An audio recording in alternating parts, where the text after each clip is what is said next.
संसारे सारं भुजगन्धारणं सदा वसन्तं हृदयारविन्दे भवं भवानी गणम् उमासुतं लोकविनाशकारकं नमामि विघ्नेश्वरपादकं च मं तमेव माता च पिता तमेव बन्धु च सखा तमेव विद्या द्रविणां तमेव सर्वं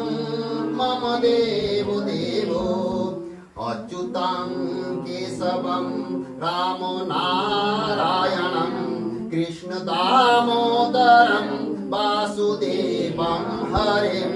श्रीधरं माधवं